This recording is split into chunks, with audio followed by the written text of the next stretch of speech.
Welcome back to another discussion about longevity with Dr. Rajkumar and me, Eleanor. So now we will have some questions and answers.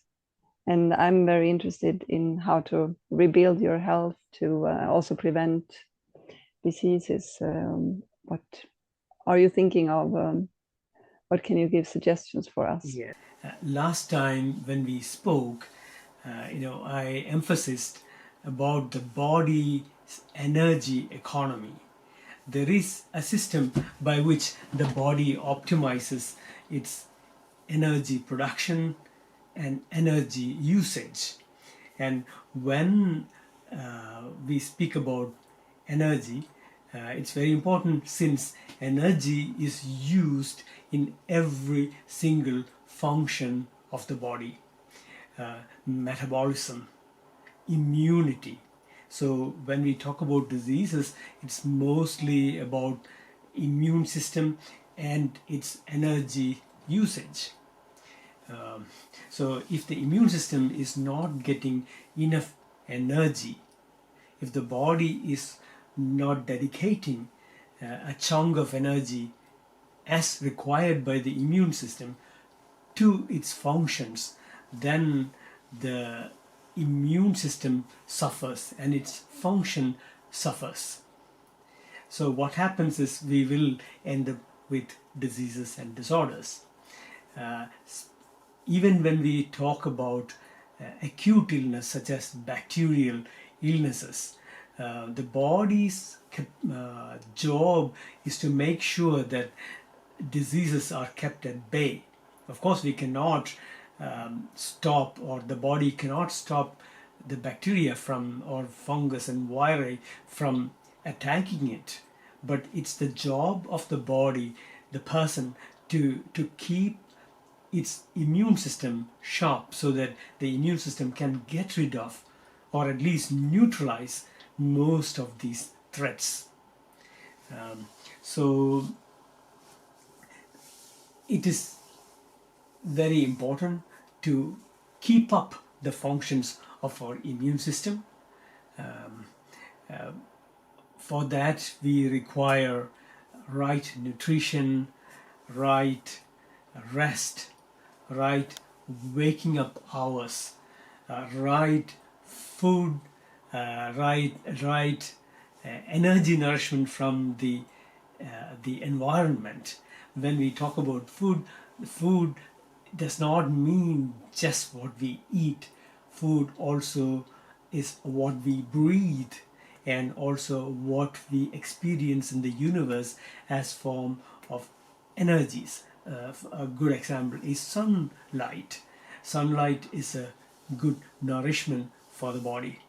It also provides the body with energy to an extent, so much so that even if the body is not getting adequate food as it requires, if that person gets more than adequate sunshine, then the body could at least manage its daily requirements from that also.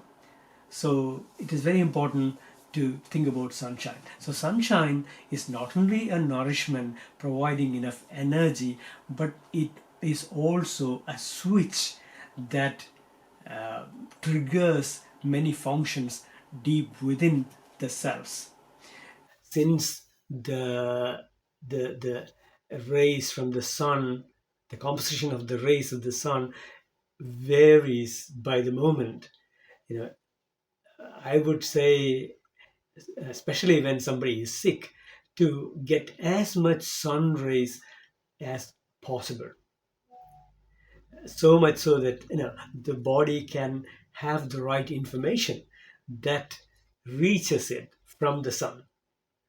Um, in the morning sunshine triggers some enzymatic process inside our body so that we produce enough melanin, enough melatonin, enough serotonin, enough dopamine enough adrenaline, enough noradrenaline, and so on, which all plays very important role in keeping us functional and at well-being.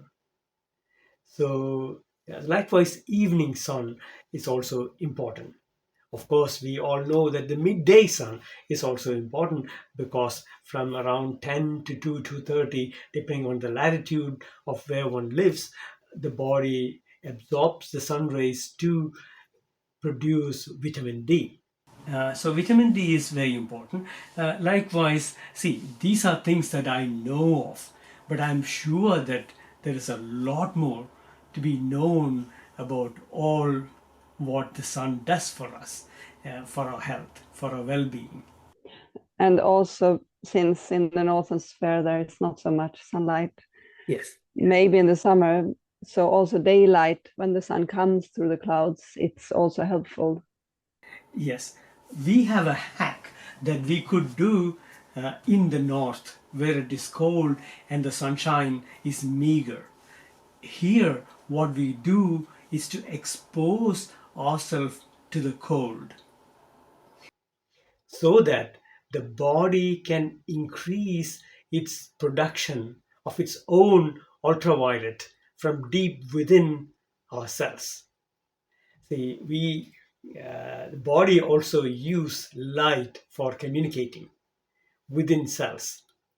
The bacteria that lives inside the body also produces a lot of light. So when we expose ourselves to the cold, the the body produces its own light from deep within, which will offset in a way, of course not completely, but to an extent, what we miss in our in the sun spectra, what we do not get in the sun. So it is like an off balance, little bit.